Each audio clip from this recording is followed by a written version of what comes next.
ఈ YCP fire brand అయిన వాళ్ళు వీళ్ళు ఎవరైతే రోజా గారు, నాని గారు, కొడాలి నాని వీళ్ళందరూ ఎవరైతే ఉన్నారో వాళ్ళు ఇప్పుడు సపోర్ట్ చేస్తలేరు, బయటకు వచ్చి ఏం మాట్లాడతలేరు. వాళ్ళు ఫైర్ బ్రాండ్ లేదండి, పనికిమాలిన బ్రాండ్లు. వాళ్ళ అధికారం ఉంటేనే మాట్లాడతారు. వాళ్ళు దమ్ముంటే వాళ్ళు నిజంగా ఫైర్ బ్రాండ్లు అయితే అధికారంలో ఉన్నా లేకుండా మాట్లాడాలి. తెలుగుదేశం వాళ్ళు చెప్పాలి ఆ విషయంలో. ఆఫ్టర్ ఆల్ నేనే జగన్ బందిపోడు దొంగ అని చెప్పాను వాళ్ళు అధికారంలో ఉండగానే. ఆ దమ్ము కూడా లేదు వాళ్ళకి.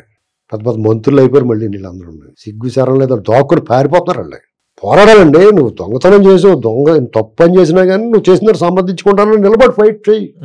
నేను నమ్ముకునే వాళ్ళు ఏమైపోతారు అంతనే చెప్తున్నాను వాళ్ళకి. వాళ్ళు కూడా వెళ్ళకంటారా బాబు, మీ దోలు తీరిపోద్దని. వాళ్ళని ప్రేమించకంటారా బాబు, వాళ్ళు నమ్ముకుంటే కుక్క తోక పట్టుకుని బాధ ఇదినట్టు అని చెప్పి అందుకునే. రోజు ఎక్కడికి వెళ్ళిపోయిందో కనపడతలేదు. మొన్న ఆ మధ్యన వచ్చి వరదలు వచ్చినప్పుడు లోకేష్ చంద్రబాబు గారు హైదరాబాద్లో ఉన్నారు అని చెప్తా అంటుంది. కళ్ళు ఉన్నాయి అసలు. వాళ్ళు ఎక్కడ ఉన్నారు, వాళ్ళు ఏం చేస్తున్నారు చూసుకుని కదా మాట్లాడాలి. ఏది పడితే అది మాట్లాడితే కొడాలని అని నోటికి ప్లాస్టర్ వేసేసుకుని కూర్చున్నాడు. వంశీ ఎక్కడ ఉన్నట్టు వెళ్దాం. వీళ్ళందరూ పరారులో ఉంటారండి. ఫైర్ బ్రాండ్లు కాదు, పనికిమాల బ్రాండ్లు వాళ్ళు. పెద్దరెడ్డి ఏం చేస్తాడో వెళ్దాం. ఎవరికి డీల్ మాట్లాడేది ఎవడొకటి సెట్ చేయండి బాబు నా మీదకి రాకుండా అని చెప్పి మాట్లాడుకుంటా ఉంటాడు. వాళ్ళు మీరు వాళ్ళ చరిత్ర ముగిసిందండి. ఒక ఎలిగారు, ఆరిపోయింది అంతే. అంతే. అది చమురు లేని దీపాలు. చమురున్న దీపాలు నిలిచి కాలుతాయి, ఒకవేళ ఆరిపోయి అంటిస్తే వెలుగుతాయి మళ్ళీ. ఇది చమురు లేని దీపాలు. ఇప్పుడు యేసు ప్రభు దగ్గరికి నలుగురు బుద్ధి ఉన్న కన్నికలు, నలుగురు బుద్ధి లేని కన్నికలు చమురు దీపాలు తీసుకుని వెళ్తారు. అందులో కొంతమంది దాంట్లో దీపాల్లో చమురు ఉంటుంది, కొన్ని దీపాల్లో చమురు ఉండదు. చమురు లేని దీపాలు ఉన్నవాళ్ళు వెలుగు ఆరిపోద్ది వీళ్ళకి. మళ్ళీ చమురు ఉన్న దీపాలు వెలుగుతాం. వీళ్ళది చమురు లేని దీపాలు ఒక వెలిగి భస్మని వెలిగి ఆరిపోతారు. ఇప్పుడు ఇది వాలంటరీ వ్యవస్థను ఏం చేయాలనుకుంటారు సార్? అంటే కంటిన్యూ లేకుంటే ఆల్రెడీ టికెట్ అయిపోయింది. Ticket hair. ఇప్పుడు గోల్ఫ్ ఆడతారు కదా, గోల్ఫ్ ఆడే దగ్గర బాల్ ఇచ్చింది అలా కొట్టుకుంటే బొక్కలు బొక్కలు వేస్తారు కదా, అదే కదా గోల్ఫ్ అంటే. వీళ్ళు అలాగే ముందు మీరు పక్క తప్పుకోండి అన్నారు. వాళ్ళు కొంతమంది రాజీనామా చేశారు. వాళ్ళు చెప్పారు అందరికి మీరు రాజీనామా చేయకుండా, మీరు పద్ధతి కాదు అయ్యా బాబు అని చెప్పారు. వాళ్ళు కనుకోండి మా జగనన్న మొఖం బాగుంటుంది అని చెప్పేసి వాళ్ళు రాజీనామా చేశారు. ఆ బెడద వదిలిపోయిందా? వాళ్ళే చేసుకున్నారు. సగం మంది పోయారా, 70,000 80,000 మంది పోయారు. మిగతా వాళ్ళు చూస్తున్నారు పైకి కింద. వాళ్ళని పెన్షన్ల విషయంలో మీ పని ఏం లేదు మేము చేసుకోగలమన్నారు. అంతే కదా, వాళ్ళకి పని చెప్పట్లేదు. ఇప్పుడేమో వాళ్ళు వేరే చోట సర్దుతూ ఉంటారు. వేరే చోట సర్దుతా అంటే ఎక్కడంటారు? ఇప్పుడు అమరావతిలో జంగిల్ క్లియరెన్స్ జరుగుతుంది, ఆ కంప్లైంట్ ఎత్తి ఆదలు పడండి అంటారు. వెళ్తారు అలాంటి పని చెప్తే ఏం చేస్తారు? ఇప్పుడు అమరావతిలో జంగిల్ క్లియరెన్స్ జరుగుతుందండి, రాష్ట్ర వ్యాప్తంగా ఉన్న వాలంటీర్లు అందరూ వచ్చేయండి, శుభ్రంగా రోడ్లన్నీ శుభ్రం చేసేయండి, అన్ని మట్టి మూసేయండి అన్నారు. చేస్తారండి. 5 ఏళ్ళకి చేస్తున్నాం అన్నారు కదా జగనన్న పెద్ద ఇదని.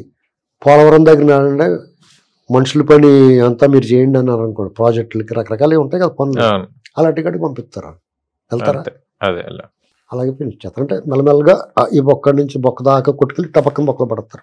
ఇప్పుడు ఓవరాల్ గా వాలంటరీ వ్యవస్థ అనేది ఉండదు ఏపీలో. ఈ బాలినేని గారు అండ్ ఉదయభాను గారు రిజైన్ చేశారు కదా, దీని మీద మీరు ఏమంటారు? ఏంటి నెక్స్ట్ స్టెప్? అది రాజకీయ పార్టీ వాళ్ళు ఇష్టం అండి చేర్చుకోవడం. ఏమండి ఎవరిని చేర్చుకోవాలి ఎవరిని చేసుకోకూడదు అంటే వాళ్ళ ఇష్టం, మనం మాట్లాడడానికి లేదు. నేనైతే వాళ్ళు చేర్చుకోవడం మంచిది కాదని చెప్తాను. ఇప్పుడు పవన్ కళ్యాణ్ గారికి ఒక అవకాశం వచ్చింది ప్రభుత్వంలో ఉన్నాడు, చాలా పద్ధతిగా చాలా జెన్యూన్గా వాళ్ళ కూటమి ప్రభుత్వం పనిచేస్తుంది, మంచి పేరు తెచ్చుకుంటున్నాడు ఆయన. ఈ సేడ పీడల్ని ఈ పెంట ఎందుకు అంటించుకుంటాం ఆయన? ఆయన మంచి పేరు అవుతుంది కదా. వాళ్ళ పార్టీలోని నాయకులు తయారు చేసుకోవాలి. ఇంటరావర్ గారు కొత్తగా పెట్టుకోలేదు అందరినీ, అలాగే తయారు చేసుకోవాలి. అంతేగాని అందులో పనిచేసి బాలేని ఉదయభాను ఇలాంటి ఎందుకండి ఏంటి అవసరం? నా అభిప్రాయం అయితే వాళ్ళు ఎక్స్ట్రా లగేజ్ వాళ్ళు చేసిన సేడలో పీడలో వాళ్ళు తక్కువ చేసేటట్టు. ఇప్పుడు సుబ్బారావు గుప్తా నిరగొట్టించేసాడు. ఇప్పుడు వయస్సులో అందరూ బాధపడ్డారు. ఇప్పుడు వాళ్ళందరూ సుబ్బారావు గుప్తా మీద జరిగిన దాడి, అంతకుముందు వయస్సుల మీద జరిగిన దాడికి మనోభావాలు దెబ్బతిని జగన్కి మంగళం పాడేసారు. పెసర పుణుకులు వేసేసారు అడికి. అవునే కదా, 90% అతను వ్యతిరేకంగా పనిచేశారు. ఇప్పుడు వాళ్ళు ఎవరికి పని చేయాలి? వాళ్ళని డైరెక్ట్గా అటాక్ చేసినోడు పవన్ కళ్యాణ్ గారి దగ్గరికి వస్తే పవన్ కళ్యాణ్ గారి ఇమేజ్ పెరగదా, ఒక వర్గాన్ని దూరం అవుతాడు ఆవిడ. అలాగే ఉదయభాను మీద ఇలాంటి అరాచకాల కంప్లైంట్లు ఏం లేవు. మరి లోకల్గా ఏమైనా చేసేయడమో తెలియదు, కానీ నాకైతే తెలియదు. నాకు తెలియనంత మాత్రం చేయలేదని అనుకోలేము. కాబట్టి అతను కూడా లోకల్గా ఏదో ఒకటి ఉంటుంది. రాష్ట్రం అంతా ప్రభావం చూపించే దుర్మార్గం చేయకపోయినా ఆ నియోజకవర్గం వరకు ఏదైనా ఉంటూ ఉండొచ్చు. అలాగే టీడీపీ కూడా కొంతమంది చేర్చుకున్నారు. ఎన్నికల ముందు చేర్చుకోవడం ఒక రకం.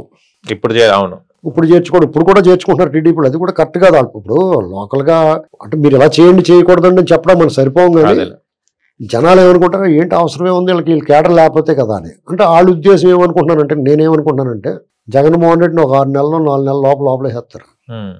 మాట అంటే కేకేసి లోపలేస్తారు. అర్థమైందా?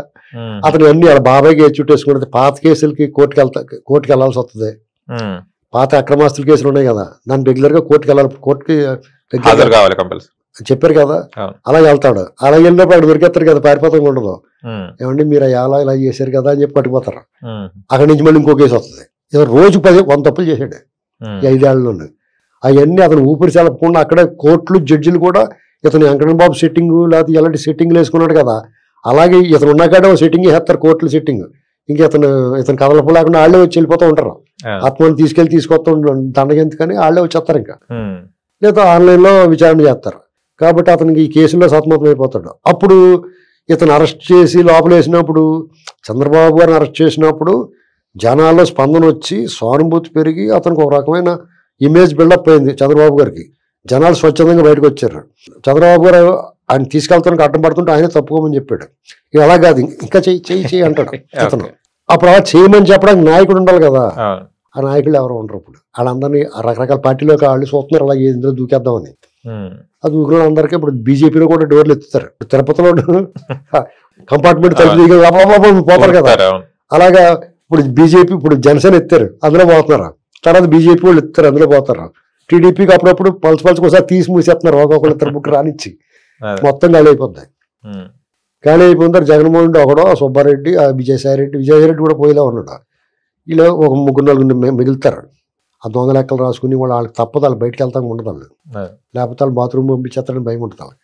అలాంటి వాళ్ళు మిగులుతారు. అప్పుడు తీసుకెళ్ళి లోపలేస్తారు.